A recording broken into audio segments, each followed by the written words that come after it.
Bismillahirrahmanirrahim. Assalamualaikum warahmatullahi wabarakatuh. Salam dan bahagia.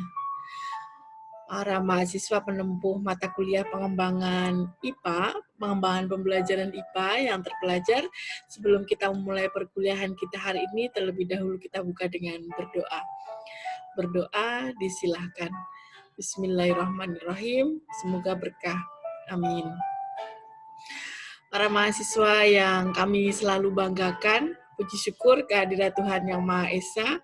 Pada kesempatan kali ini kita masih diberi kesehatan dan masih diberi kesempatan untuk bertemu kembali meskipun dalam virtual. Jika minggu kemarin kita sudah membahas tentang hakikat IPA dan pembelajaran IPA, pada pertemuan 2 ini kita akan membahas tentang kurikulum IPA SD. Hal yang perlu kita simpulkan pada pertemuan minggu kemarin bahwa hakikat IPA itu sendiri adalah ilmu yang mempelajari tentang alam beserta isinya, yang mana pembelajarannya tidak hanya sekedar membaca buku, namun diintegrasikan dengan sikap ilmiah yang harus dilakukan. Antara lain yaitu kegiatan eksperimen, kegiatan pengamatan, observasi, dan lain sebagainya. Pengertian tersebut memberikan warning kepada kita sebagai calon guru SD bahwa kalau kita akan mengajarkan IPA tidak hanya menghafal tetapi mengintegrasikan dengan sikap-sikap ilmiah tersebut dan kegiatan-kegiatan ilmiah yang ada. Nah, hari ini kita sudah akan lebih mendalami lagi tentang pengembangan, sudah mau memasuki lebih fokus tentang bagaimana persiapan-persiapan yang harus kalian lakukan dalam kegiatan persiapan mengajar seperti itu, khususnya dalam pembelajaran IPA. Nah, sebelum kita membahas tentang kurikulum, tahukah kalian hal apa yang harus atau yang perlu diperhatikan sebelum melakukan proses pembelajaran? Mungkin sebelumnya bagi yang sudah pernah masuk kelas kami juga pernah menanyakan hal-hal yang sama, khususnya dalam pembelajaran tematik atau pembelajaran IPA terpadu. Karena pembelajaran tematik dan pembelajaran IPA terpadu pada mata kuliah ini akan dijadikan alat untuk lebih memahami lagi implementasi dari pembelajaran kurikulum 2013 itu sendiri. Baik, misalkan hari ini kalian wawancara menjadi guru SD, kemudian hari ini juga kalian pengumuman dan besok itu akan mulai masuk ngajar gitu. Kira-kira kalau mau masuk ngajar itu apa saja yang perlu diperhatikan, yang perlu dipersiapkan?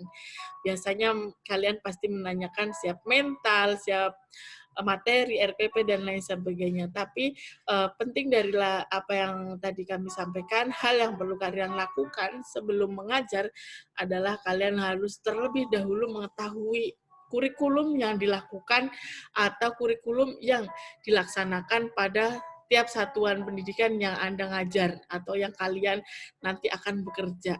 Kurikulumnya apa? Bagaimana kurikulumnya? Kenapa? Karena kurikulum inilah yang akan dijadikan landasan bagaimana proses pembelajaran. Nanti baru diturunkan ke Prota, baru diturunkan ke Prosem, baru diturunkan ke analis, silabus, dan RPP. Nah, itulah yang akan kita pelajari pada pembelajaran kedua ini. Kita akan mempelajari tentang pengertian kurikulum, terus adanya kenapa kurikulum berubah, kenapa KTSP berubah menjadi K13, dan kurikulum IPA sendiri sekarang di SD. Seperti yang tadi kami sampaikan, kurikulum itu hal yang sangat penting, sehingga kita perlu mengetahui apa itu kurikulum. Mungkin kalian juga sudah memperoleh materi ini pada mata kuliah lain dan mata kuliah kurikulum itu sendiri. Namun untuk memastikan kalian itu betul-betul memahami, kami akan kembali menjelaskan terkait dengan pengertian kurikulum itu sendiri. Kurikulum itu merupakan kata yang berasal dari kata kurir yang berarti berlari. Artinya adalah jarak yang harus ditempuh. Namun, dalam pendidikan, kurikulum itu diartikan sebagai panduan tertulis yang digunakan oleh guru untuk melaksanakan pelaksanaan pembelajaran di sekolah. Apa saja sebetulnya isi kurikulum?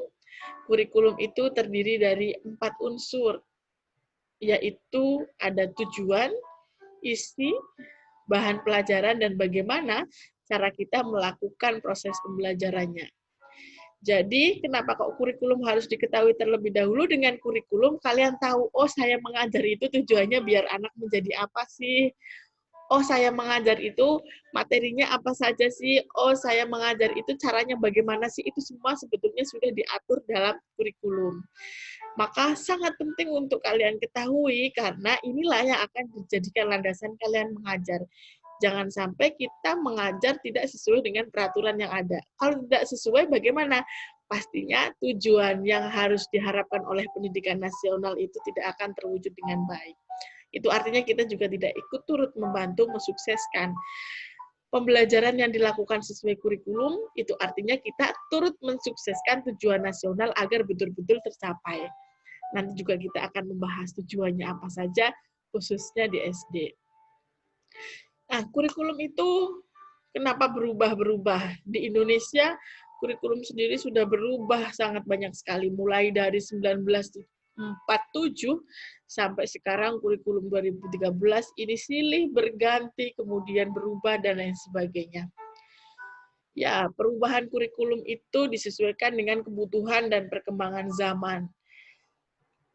Karena tujuannya adalah akan mencetak insan-insan yang bercedekia, kita akan memastikan tujuannya yang akan kita ajarkan di masa depannya bisa apa. Maka tujuan pembelajaran di tahun 1947 pastinya berbeda dengan kurikulum yang diharapkan pada tahun 2013.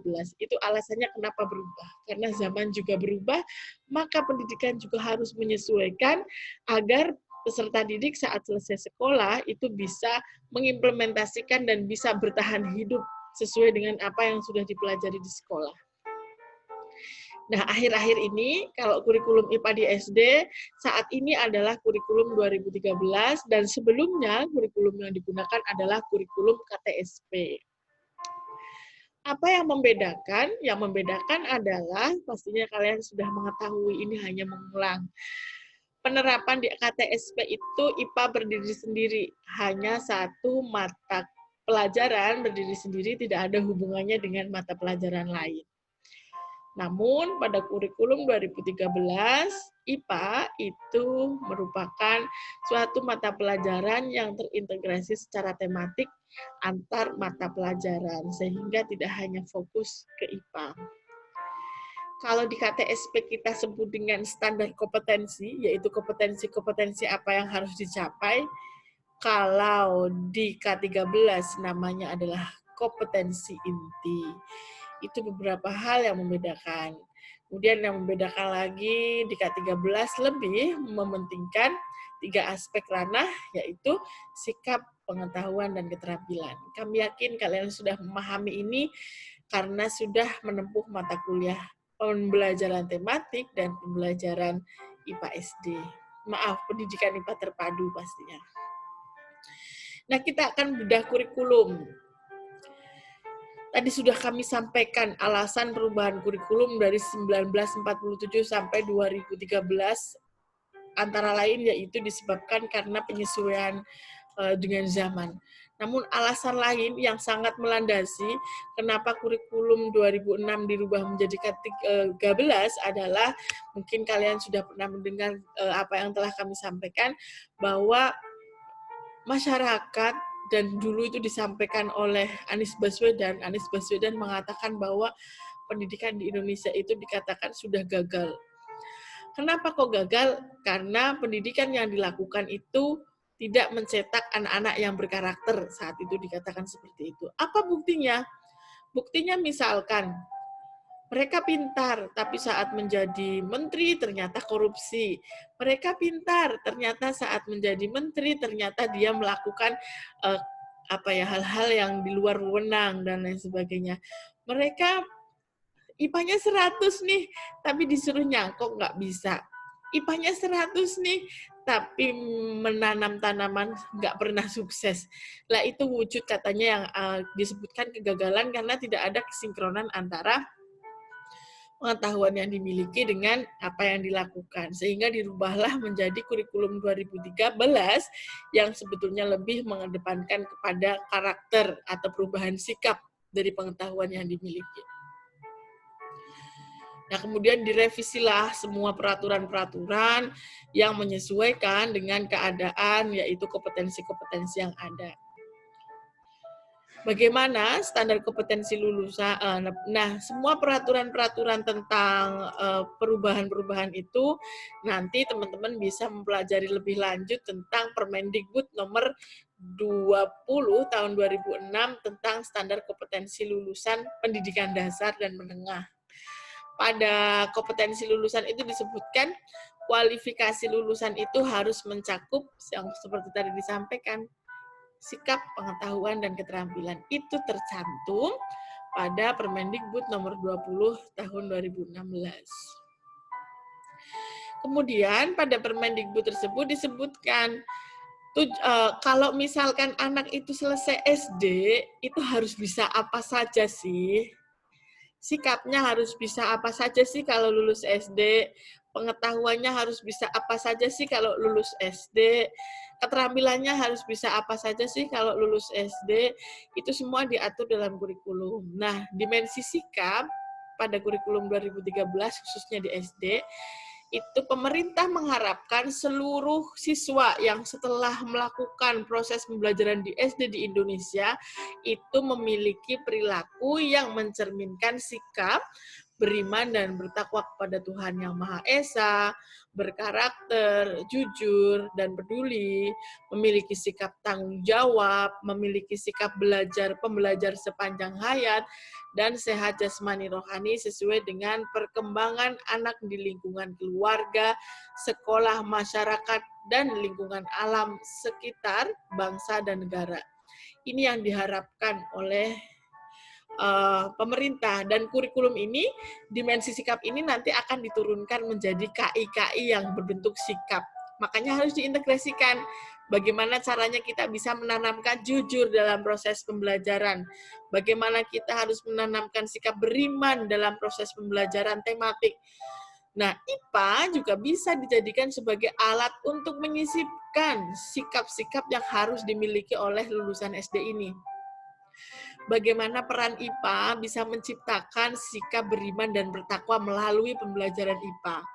Bagaimana kita bisa menciptakan sikap yang berkarakter, jujur, dan peduli melalui pembelajaran IPA. Itu harus diintegrasikan dengan pengetahuan yang dimiliki. Nanti kita akan belajar lebih itu dalam menyusun RPP yang harus terintegrasi dengan sikap. Kemudian dimensi pengetahuan yang harus dimiliki oleh lulusan SD di kurikulum 2013 adalah anak-anak lulusan SD saat mempelajari kurikulum 2013 harapannya memiliki pengetahuan yang faktual, konseptual, prosedural, dan metakognitif pada tingkat dasar berkenaan dengan ilmu pengetahuan, teknologi, seni, dan budaya, serta mampu mengaitkan pengetahuan di atas dalam konteks sendiri, keluarga, sekolah, masyarakat, lingkungan alam sekitar, bangsa, dan negara. Nah, apa arti faktual, apa arti konseptual, apa arti prosedural, apa arti metakognitif, teman-teman bisa mempelajari lebih detail lagi pada Permendikbud nomor 20 tahun 2016. Tinggal googling, nanti langsung ada dan dibaca dan dicermati untuk lebih memahami saat melakukan proses pembelajaran. Nah, bagaimana dengan dimensi keterampilan lulusan SD? Apa yang harus mereka miliki keterampilannya? Di kurikulum 2013 disebutkan bahwa keterampilan yang harus dimiliki lulusan SD yaitu memiliki keterampilan berpikir dan bertindak kreatif, produktif, kritis, mandiri, kolaboratif, dan komunikatif melalui pendekatan ilmiah sesuai dengan tahap perkembangan anak yang relevan dengan tugas yang diberikan. Itu Permendikbud nomor 20 tahun 2016. Jadi, saat membuat kurikulum itu landasannya harus dengan peraturan-peraturan pemerintah. Nah, peraturan-peraturan pemerintah itu nanti pastikan kalian mengetahui standar kompetensi lulusan itu diatur dalam Permen berapa? Permendikbud nomor 20 tahun 2016. Kemudian tadi kan kurikulum ada 4 ya, ada tujuan, isi, bahan, dan cara. Kalau tujuannya harus bisa apa, tadi ada di SKL-nya. Dimensi sikap, pengetahuan, dan keterampilan ada di Permendikbud nomor 20 tahun 2016. Sedangkan isinya dan bahannya, apa saja yang harus diajarkan, bagaimana kelas 1 itu harus bisa apa saja, kelas 2 harus bisa apa saja, itu ada di Permendikbud nomor 21 tahun 2016, yaitu tentang standar isi. Ada 8 standar nasional pendidikan, di sana dijelaskan secara rinci di standar isi. Kelas 1 bisa apa saja, materi IPA bisa apa saja, materi IPS bisa apa saja, itu semua dijelaskan. Sampai kepada bagaimana cara mengajarnya, bagaimana nanti prosesnya, bagaimana penilaiannya, itu semua sebetulnya sudah ada di kurikulum. Sehingga saat mengajar kita sebaiknya tidak asal-asalan, tapi mengikuti arahan yang harus dilakukan oleh kurikulum. Jadi kan kalau kita sebagai guru itu punya hak dan kewajiban. Kalau hak itu pastinya mendapat misalkan upah seperti itu hak. Kewajiban kita sebagai guru adalah wajib melakukan proses pembelajaran pastinya sesuai ketentuan-ketentuan yang diperintahkan. Itulah sebetulnya kewajiban yang taat asas atau taat peraturan-peraturan yang sudah ada. Kemudian kalau tadi di SKL itu disebutkan sikap apa yang dimiliki, kemudian pengetahuan apa yang harus dimiliki, keterampilan apa yang harus dimiliki, di Permendikbud nomor 21 ini lebih dispesifikkan lagi. Caranya mencapai sikap itu dengan ngapain? Caranya memperoleh pengetahuan yang baik itu dengan ngapain? Aktivitasnya apa saja? Keterampilannya apa saja? Itu juga dijelaskan secara spesifik di Permendikbud nomor 21. Misalkan saja kalau mau tadi mencapai dimensi sikap yang bagus, beriman, bertanggung jawab, jujur, berkarakter, dan lain sebagainya, apa yang harus kita lakukan? Di sini disebutkan aktivitas-aktivitasnya adalah dia menerima, menjalankan, menghargai, menghayati, dan mengamalkan. Maksudnya apa? Kalau misal saya ingin anak didik saya itu memiliki sikap jujur, maka kita harus melakukan kegiatan menerima dulu. Menerima itu lebih kepada dia mengetahui kenapa saya harus jujur. Jujur itu dilakukan seperti apa.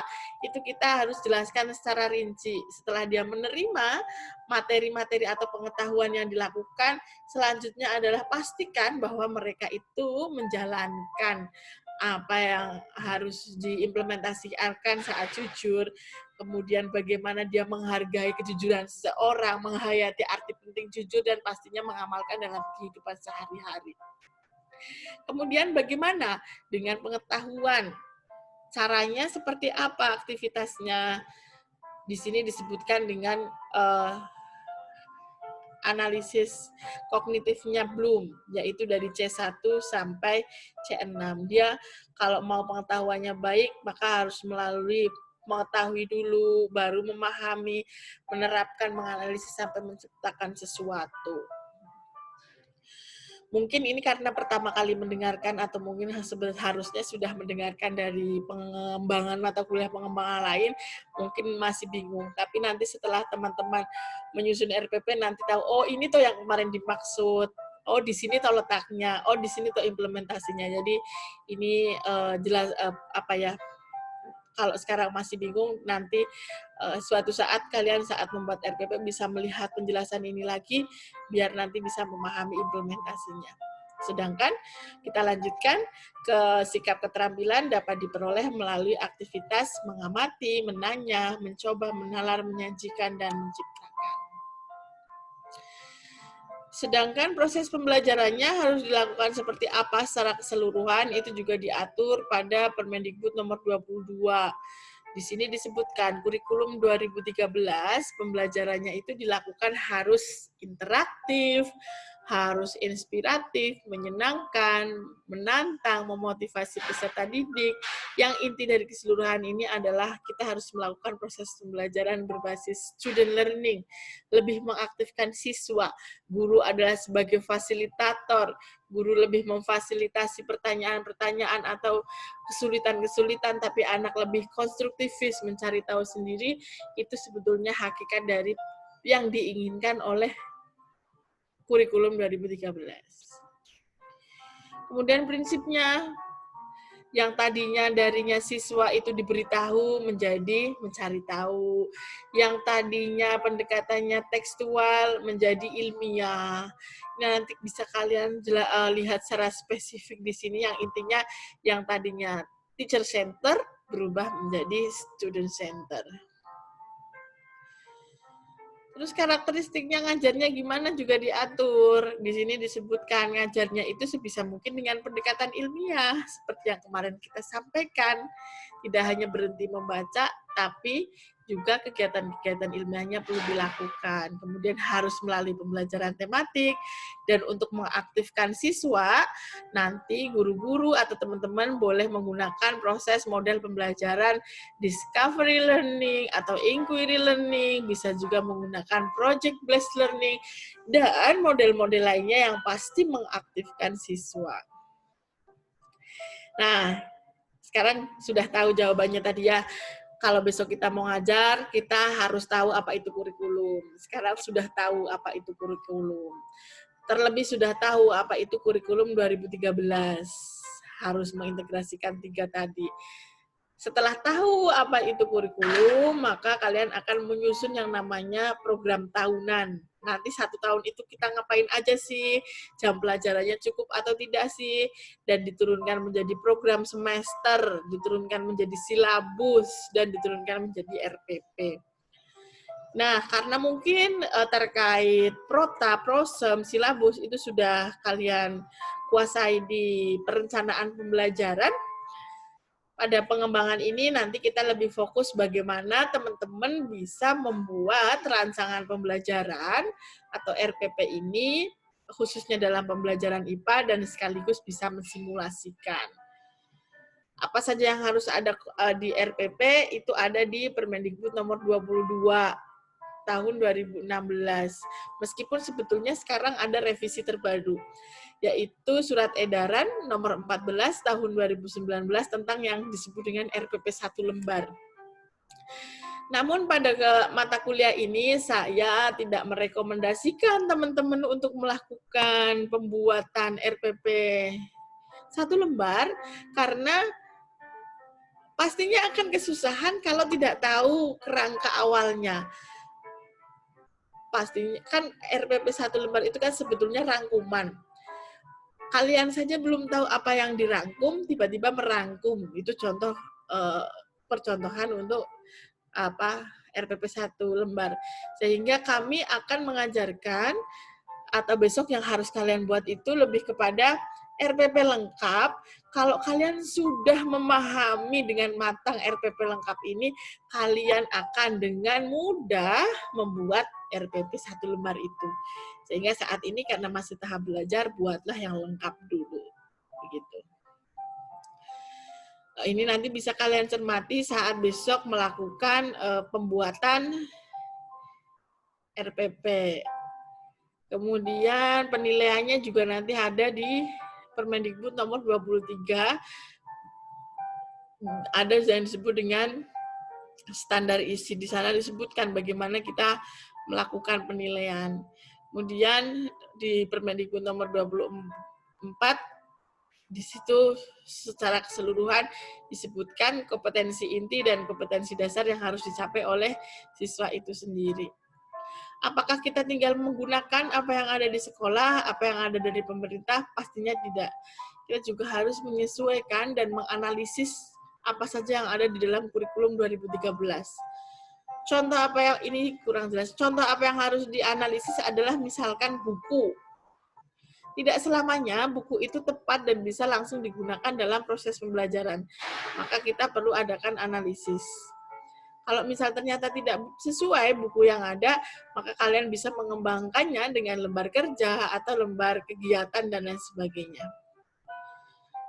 Ini contoh permasalahan-permasalahan yang membuktikan bahwa buku yang disampaikan oleh pemerintah itu tidak selamanya tinggal pakai, udah bagus dan lain sebagainya. Ini contoh. Ada pembelajaran buku ajar itu buku ajar agama yang memperolehkan banci itu menjadi imam. Nah, kan itu sebetulnya tidak ada yang namanya banci mengajarkan seperti itu. Nah, ini yang tidak sesuai. Sehingga kalau nanti ada di buku materi yang tidak sesuai, maka jangan disampaikan mentah-mentah kepada siswa, tapi kita bisa mengembangkan sumber belajar sendiri. Kami tidak ngarang, ini sumbernya ya, nanti bisa dilihat. Ini juga ada buku yang mengatakan adalah Nabi Muhammad, yaitu Nabi ke-13, bukan Nabi terakhir. Harusnya Nabi Muhammad itu Nabi ke-25. Nah, itu juga lucu kan? Tidak selamanya sesuai dengan yang seharusnya. Ini juga ada buku yang mengajarkan hal-hal yang tidak sesuai dengan psikologi anak. Ada yang mengajarkan radikalisme, ada yang mengajarkan doktrin-doktrin, dan lain sebagainya. Sehingga meskipun kurikulum 2013 itu tinggal pakai, sudah ada buku siswa, sudah ada buku guru, jangan begitu saja nanti saat membuat RPP hanya melihat di buku guru, tapi analisis dulu bukunya apakah sesuai atau tidak. Kalau tidak sesuai, maka kita perlu mengembangkan sesuai kebutuhan kita.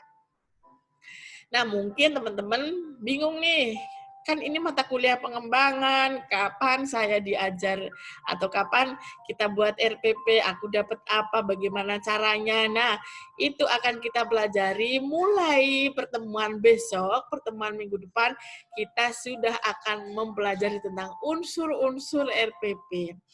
Sehingga mulai minggu besok, pastikan kalian sudah memiliki satu pembelajaran yang nanti ada IPA-nya yang akan dibuatkan simulasi. Sistem simulasinya seperti apa? Sistem simulasinya nantinya karena kita daring, kalian akan membuat rekaman video yang nantinya diberikan dulu ke saya, nanti rekaman video tersebut akan dianalisis oleh teman-teman, dikasih masukan, kurang apa, baiknya apa, bagaimana, dan lain sebagainya. Bagaimana secara spesifik implementasi dari kegiatan bagaimana kalian simulasi, kita tunggu besok. Tapi bagaimana ya saya caranya untuk bisa membagikan, nanti kita, atau mungkin ada saran, karena ini IPA, kita pembelajarannya mulai kelas 4, 5, 6, nggak ada kelas rendah. Karena kelas rendah itu IPA terintegrasi dengan bahasa Indonesia, nggak ada KD-nya sendiri. Nanti kita mulai kelas 4 atau minggu depan kita coba langsung saya bagikan biar teman-teman bisa menentukan lebih cepat terkait dengan RPP yang akan dikembangkan. Seperti biasa, sebagai bukti presensi pada pertemuan kali ini, silahkan rangkum apa yang telah saya sampaikan. Yang pertama yaitu buatlah dengan bahasa kalian sendiri, jelaskan tadi apa itu kurikulum. Kemudian tadi yang sudah saya jelaskan, kalau mau ngajar apa dulu yang harus diketahui. Kemudian tadi kami juga menyampaikan perubahan-perubahan kurikulum. Coba deh sampaikan apa yang kalian ketahui tentang kurikulum dan kenapa sih KTSP itu dirubah menjadi kurikulum 2013. Sistemnya sama seperti pertemuan minggu kemarin ya, kita nanti mengumpulkan tugasnya melalui Sipedar. Ini Sipedarnya sudah kami coba untuk berikan catatan, namun ini belum selesai kami buat. Nanti biasa kita tambahkan ke topik 2, menu tugas, silahkan kumpulkan tugas sesuai jadwal yang nanti akan kami sharekan melalui WA. Seperti itu. Nanti jika bermasalah pada presensi tidak usah galau ya, tidak usah pusing-pusing, karena nanti kita juga akan merekamnya otomatis terekam dari tugas yang dikumpulkan. Tugas otomatis sebagai presensi. Begitu. Jika ada hal yang ingin ditanyakan tentang kurikulum, Nanti kami buatkan forum chat, silahkan ditanyakan di chat. Baik, untuk pertemuan 2 ini tentang kurikulum, saya kira pengantarnya cukup. Nanti silahkan kalian mempelajari lebih dalam lagi. Jika ada yang masih bingung, silahkan tanyakan ke kami. Minggu depan kita akan mempelajari tentang unsur-unsur RPP dalam pembelajaran IPA. Nah, tugasnya inilah nanti akan membuat RPP. Besok akan kita kasih tahu pembagiannya seperti apa. Semoga saya dengan cepat bisa membagi kelompok-kelompok atau membagi siapa, tema apa, subtema apa, dan lain sebagainya. Hari ini kita cukupkan. Sampai ketemu minggu depan. Tetap semangat, selalu jaga kesehatan. Terima kasih, sukses selalu. Wassalamualaikum warahmatullahi wabarakatuh. Salam.